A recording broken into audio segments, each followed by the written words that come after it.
So, hey, Omano heads, I'm Lucy, and Omano's a lot today. I will have the pleasure to interview Alexia Cazamea from WEGFEREND. So, welcome, Alexia. Thanks for the interview. And my first question is, on Entremont, chapter 2nd, WEGFEREND's album was released in April of this year, 2023, and it's the debut album from yours. So how has been the critics and acceptance so far? And can you explain the feeling of having your first album being released? Well, so hi Lucy, and thanks for having me. It's great. So, regarding the album, it's been out for like 2 months now, and we've had a lot of feedback. And I must say, not to be pretentious or arrogant or anything, but so far all the feedback has been great. It's been really positive. We've got reviews, we've got feedback from people who bought the album, from people who saw us on stage. And so far, it's been really, really positive. So we are really happy about that. This album has been long in the making.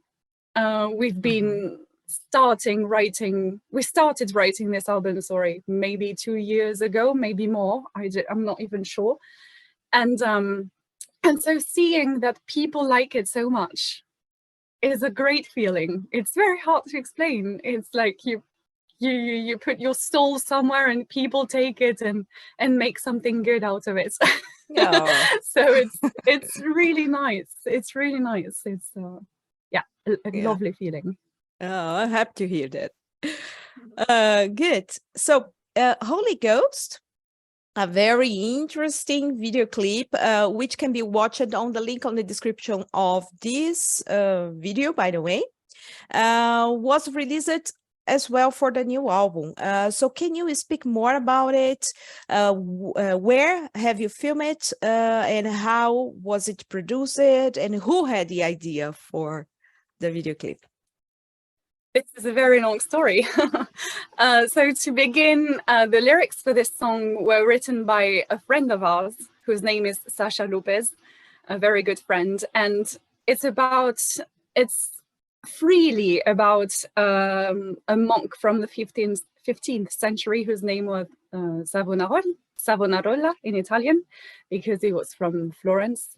And it's really about fighting dogmas, fighting established religions somehow, and established ideas, that force people to think and act in one given way.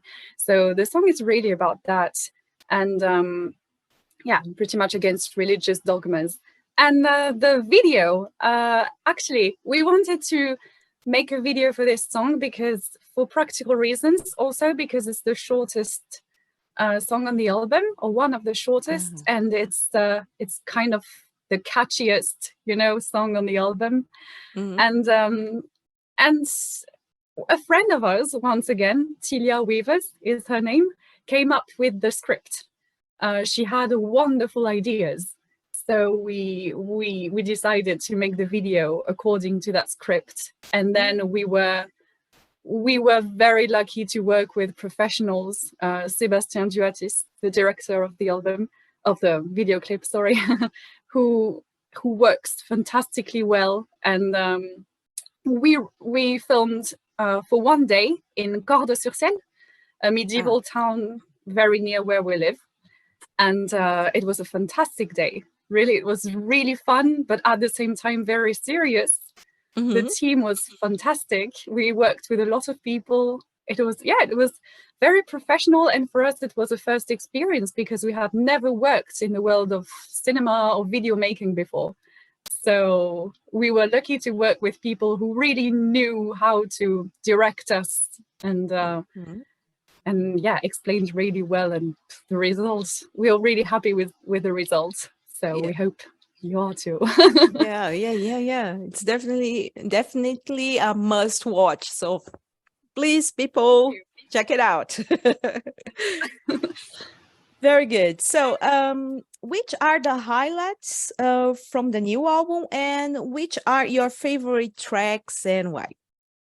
Oh God, my favorite tracks, or the Yeah, band's favorite tracks. Well, I have to speak for myself because yeah, I cannot speak for Manon and Thomas. yeah. For me, my favorite track is the third track on the album is The Wayfarer. Mm-hmm. To this date, it's still the lyrics that I am the most proud of because I write the lyrics, most of the lyrics in the band. And Mm-hmm. I just felt that these lyrics came out of me in a very natural way. And at the same time, I worked for months on this song because I really wanted to convey a special message about how I was feeling. I was feeling that I was overwhelmed by expectations and by society and a lot of things that I didn't recognize myself in. And it stemmed from a feeling of wanting to merge with the elements, you know, to be completely, ultimately free. So that's what it's about. And then my sister Manon, our guitar player, Uh-huh. Mm-hmm. had fantastic ideas. You know, we have some riffs on this song that are completely incredible. Thomas came up with the flute themes. I'm quite happy with my vocal lines. So for me, this is my favorite song on the album. And I think the other highlight, because for me there are two highlights somehow, Okay, okay. although I love the album in its entirety, of course, is Just Luei de la Brisa. I think the penultimate song on the album, which is sung in Occitan. It was written by Thomas, which is about a man who lost himself and is helped by a very wise woman, a sort of wood witch of Occitan legends, who helps him find himself and find the beauty of the world and of nature again. Yeah.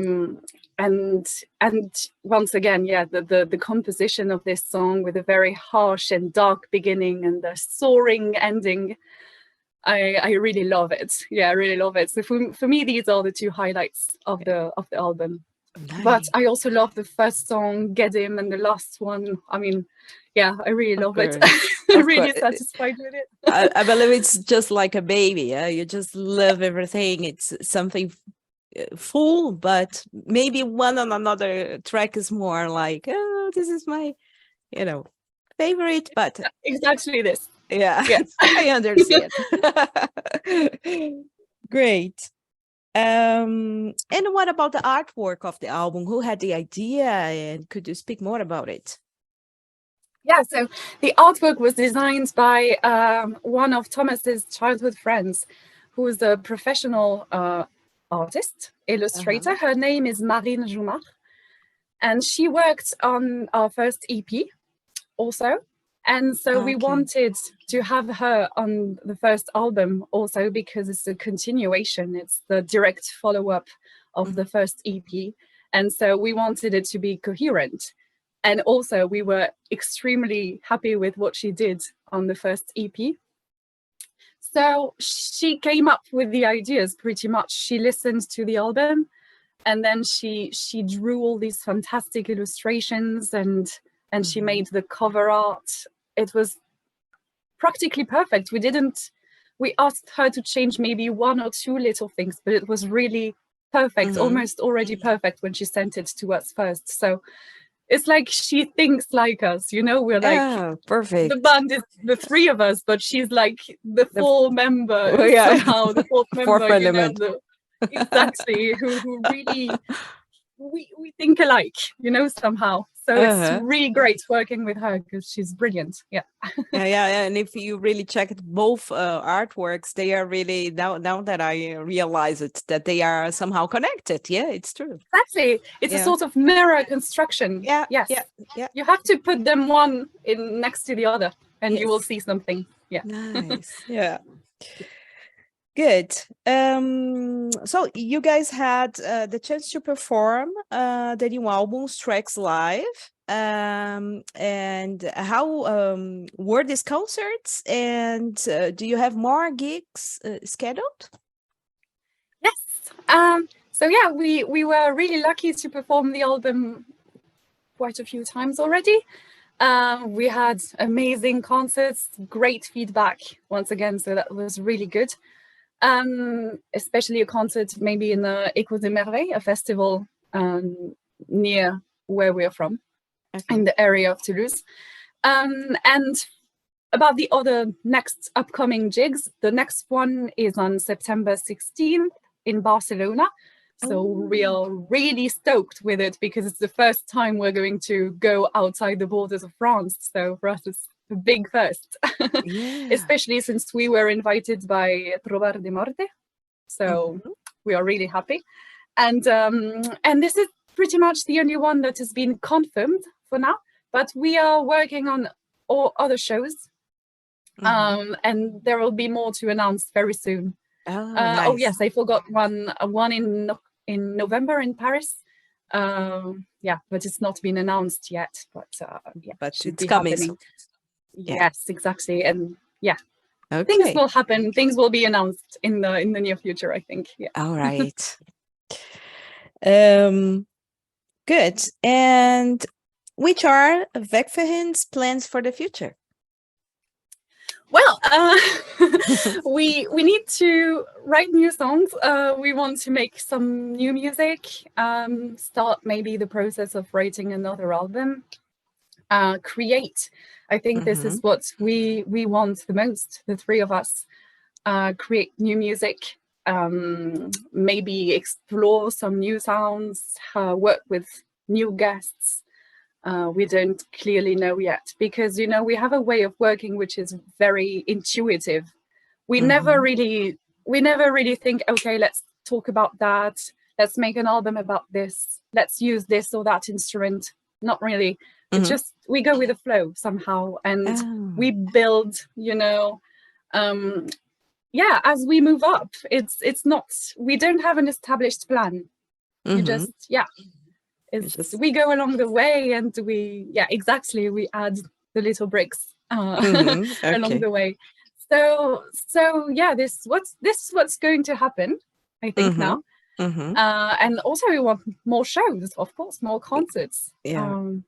We would love to come to Germany maybe one day. Yeah, and I would be there. Thank you. Because I would like to see you guys for sure. I hope so. I hope that happens. Good. And now this is the question. So how did you three get together? Because Manon is your sister, right? You are twins, if I'm not wrong. Yes, we are. Yeah, we're twins. Okay. And then Thomas, is he also part of the family? So how did you get together, and how did you start a band? Well, that's another long story. So, of course, for Manon and I to get to know each other was very simple, very easy, very natural. Since the beginning, actually. Yeah. So we pretty much started making music when we were like, maybe, I don't know, 12, 13, something like that, together, because I've been singing forever, and she started playing guitar maybe when she was 13. So that's when we started. And then we started a first band, you know, because we were teenagers. We wanted to play symphonic metal like Epica and Nightwish. And that did not really work out. And also our tastes evolved.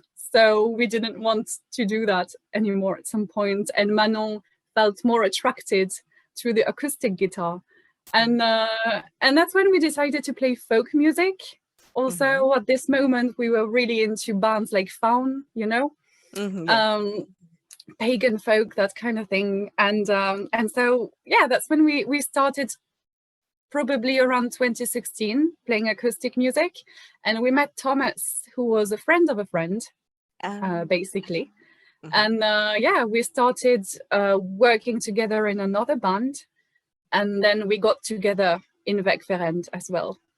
And I think that's really when the band really started, because before that, we were looking for our sound, you know, we were we didn't really know where we were going, what we wanted to do exactly. And when we became a trio, I think the things really started to fall into pieces. Everything sort of became clear. And yeah, the band, so the real band as it is now was born pretty much in 2017. Yeah. Okay. All right. Okay, nice story. And so you have spoken a little bit, but which are your main metal influences as a musician and a singer? Yes, well, I think my main influence as a singer is Iva Palsdottir. I am a big fan of her. I also have a lot of influence from singers like Lorena McKennitt. And when I was a teenager, I listened to Amy Lee from Evanescence a lot. And I think she influenced me a lot as well. So yeah, these are I think my main influences as a singer. Also, Katja Moslena, the former singer of Faun, inspired me a lot. And as musicians, as bands, I would say, well, Iva again. And we are very influenced by a lot of things. You know, we all listen to metal music. So I know my sister is a big fan, me too, but she writes most of the music. So she's a big fan of Der Weg einer Freiheit. Sorry for my pronunciation. No. And yeah, they are definitely an influence. She's also very influenced sometimes by American folk. Pagan folk also comes as an influence. She listens, and also me, to a lot of Kieser, which is a Dutch pagan folk band. And Thomas listens to a lot of different styles. He listens to pretty much everything, but he's in love with prog metal, Opeth, for example, and other lots of other bands. So this also comes as an influence. We are also influenced by traditional music, like real traditional music. So yeah, we have a lot of different influences. Okay. And not just metal, but I mean, with folk. Is there something else? I mean, something from pop music, or is most metal and folk? I think it's mostly metal and folk, but you can also find maybe pop music, in our influences. Like me, for example, with Ivor, it's definitely has to do with pop. Even sometimes I when I create the melodies, the vocal lines, I think a lot about movie soundtracks. So yeah, because I kind of like these epic, soaring things. So yeah, it's really, it's a blend of a lot of things, definitely. Okay, good. But metal has a big part to play. Yeah, for sure. Okay. So now I have a situation for you. This situation, I ask everyone who is interviewed on Matters the Law, and many of our fans and viewers, they wait for this moment. So suppose you are a bad girl, really bad. You got in trouble, had life imprisonment as a sentence, and you can have nothing with you but 3 albums that you can listen for the rest of your life, because one of the guards of the prison is a nice guy and gave you them as a gift. So which albums would you choose and why? This is so terrible. Tough. So it's tough because I have to make my choice quite fast. It's not like the written interviews when you can think for days. So that's really good. Yeah. And another thing is not necessarily the 3 best albums of yours, but you have to think that you are going at the top of my head to listen to the rest of your life. So sometimes that changes something. Exactly. Yeah. Well, from the top of my head right now, I want to say Svartir Standard by Solstafir. Sorry for my Icelandic pronunciation, because I'm a big fan of Solstafir, and I know this is one of the albums with which I discovered them, and it makes me fly away so far that I would definitely pick that one. I feel you. Yeah. Then I think I will choose one album that I grew up with. So it would be Mother Earth by Within Temptation. my gosh, this album is great. I think for me, it's their best album ever. It's one of the best symphonic metal albums ever, to my mind. So I would pick this one. And the third one, I would go with Eden by Faun. Because once again, I think it's Faun's best album. It has amazing melodies. It has a lot of different things, and so if you don't want to get bored with just 3 albums, it's a good option. Definitely. Okay, very good, very good, very good. I like it. All your choices. All right, Thank you. Yeah. And to finish our interview, would you like to leave a message to your fans who are watching us? Well, the first thing I would like to say to them is thank you. Thank you so much for following us. Thank you so much for supporting us, for sharing our music. This is the best thing you can do as someone who likes what we do. So thank you so much for doing this. And please continue. If you ever have the occasion to see us live, please come to one of our shows. People say that we're quite good. So I hope it's correct. I hope it's true. And that's what I would like to say. And yeah, and if you don't know us, feel free to listen. Give us a try, please. That would be very nice. Yeah, for sure. And many links will be on the description of this video. So if you have a chance, just check it out. Just check them out. For sure, you're going to have fun. All right. So thanks once more, Alexia, for the interview. Thank you all for watching us, and stay happy,